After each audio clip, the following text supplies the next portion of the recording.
ಆತ್ಮೀಯ ಮಾಧ್ಯಮದ ಸ್ನೇಹಿತರೆ, ವೇದಿಕೆ ಮೇಲೆ ಇರುವಂಥ ನಮ್ಮೆಲ್ಲ ಹಿರಿಯ ಗಣ್ಯ ನಾಯಕರು, ಅನಿರೀಕ್ಷಿತವಾಗಿ ಉಪಚುನಾವಣೆ ಹಿರಿಯರಾದಂಥ ಶಾಮನೂರು ಶಿವಶಂಕರಪ್ಪನವರ ನಿಧನದಿಂದ ಬಂದಿರುವಂಥ ಇಂಪಾರ್ಟೆಂಟ್ ಬಂದಾಗ ಜೋರು ಬರ್ತದೆ.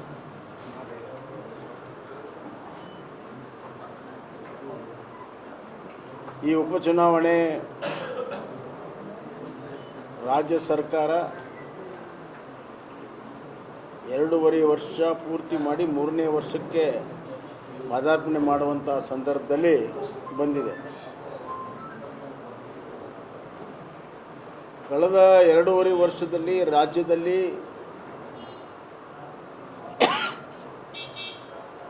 ಬಹಳಷ್ಟು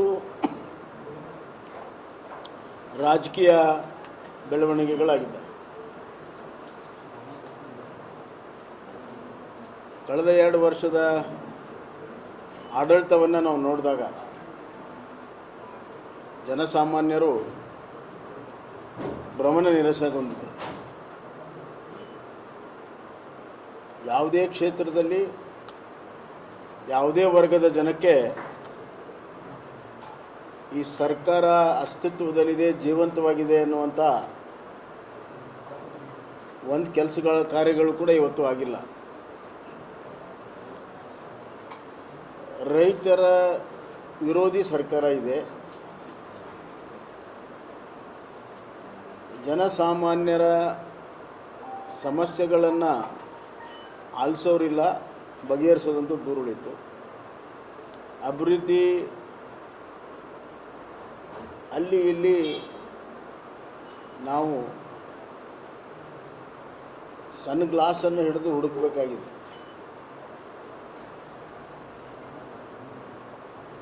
ಮತ್ತು ಭ್ರಷ್ಟಾಚಾರ ವ್ಯಾಪಕವಾಗಿದೆ. ಜನಸಾಮಾನ್ಯರ ಭ್ರಷ್ಟಾಚಾರದಲ್ಲಿ ಸಿಲುಕಿ ಒದ್ದಾಡ್ತಿರುವಂಥದ್ದು ನಾವು ನೋಡ್ತಾ ಇದ್ದೇವೆ. ಕಾಂಗ್ರೆಸ್ ಪಕ್ಷ ಕಳೆದ ಬಾರಿ ಅಹಿಂದ, ಜಾತಿ ಗಣತೆ ಈ ವಿಚಾರಗಳನ್ನು ಇಟ್ಟುಕೊಂಡು ಚುನಾವಣೆಯನ್ನು ಮಾಡಿದೆ. ಮುಖ್ಯಮಂತ್ರಿ ಸಿದ್ದರಾಮಯ್ಯ ಅಹಿಂದ ವರ್ಗಗಳನ್ನು ತಮ್ಮ ರಾಜಕೀಯ ಸ್ಥಾನಮಾನ ಪಡ್ಕೊಳ್ಳಲು ತಮ್ಮ ರಾಜಕೀಯ ರೊಟ್ಟೆಯನ್ನು ಅಹಿಂದದ ಬೆಂಕಿಯಲ್ಲಿ ಸುಟ್ಕೊಂಡಿರುವಂಥದ್ದು. ಅಹಿಂದಕ್ಕೆ ಏನು ಕೂಡ ಕಿಂಚತ್ತೂ ಕೂಡ ಸಹಾಯ ಮಾಡಿಲ್ಲ. ಅದಕ್ಕೆ ಬೇಕಾದಷ್ಟು ಉದಾಹರಣೆಗಳಿದ್ದಾವೆ. ಅಹಿಂದವನ್ನು ದುರುಪಯೋಗ ಮಾಡಿರುವಂಥ ಈ ಸರ್ಕಾರಕ್ಕೆ ಇವತ್ತು ಆ ವರ್ಗದ ಜನರಿಗೆ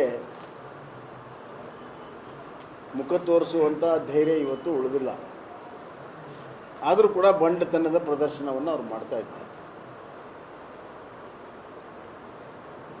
ಮಾತಿಗೆ ತಪ್ಪಿರುವಂಥ ಈ ಸರ್ಕಾರ ಜನರಿಗೆ ಸುಳ್ಳನ್ನು ಹೇಳಿ ನಂಬಿಸುವಂಥ ಪ್ರಯತ್ನ ಮಾಡ್ತಾ ಇದೆ. ಮೊನ್ನೆ ಅಸೆಂಬ್ಲಿಯಲ್ಲಿ ಅವರು ಮಾಡಿರುವಂಥ ಬಜೆಟ್ ಉತ್ತರ ಸುಳ್ಳಿನ ಕಂತೆ ಇದೆ. ಸುಳ್ಳನ್ನು ಗಟ್ಟಿಯಾಗಿ ಹೇಳಿದರೆ ಸತ್ಯ ಆಗುತ್ತೆ ಅನ್ನುವಂಥ ಒಂದು ಥಿಯರಿಯನ್ನು ಇಟ್ಕೊಂಡು ಅವರು ಸಿದ್ದರಾಮಯ್ಯ ಅವರು ಮಾತನಾಡ್ತಾರೆ. ಕಳೆದ 2.5 ವರ್ಷದಲ್ಲಿ ದಾವಣಗೆರೆ ಅಭಿವೃದ್ಧಿಗೆ ಈ ಸರ್ಕಾರದ ಕೊಡುಗೆ ಏನು ಅಂತ ನಾನು ಕೇಳಕ್ಕೆ ಇಚ್ಛೆಪಡ್ತೀನಿ.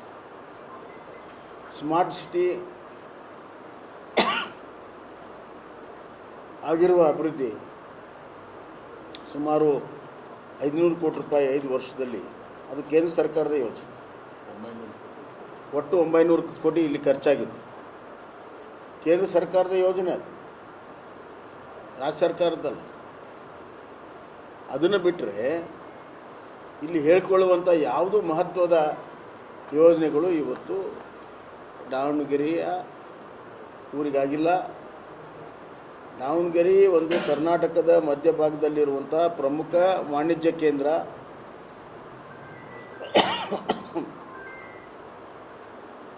ದಾವಣಗೆರೆ ಒಂದು ಕಾಲದ ಗತ ವೈಭವ ಇವತ್ತು ಎಲ್ಲೂ ಕೂಡ ನೋಡೋಕ್ಕೆ ಸಿಗ್ತಾ ಇಲ್ಲ.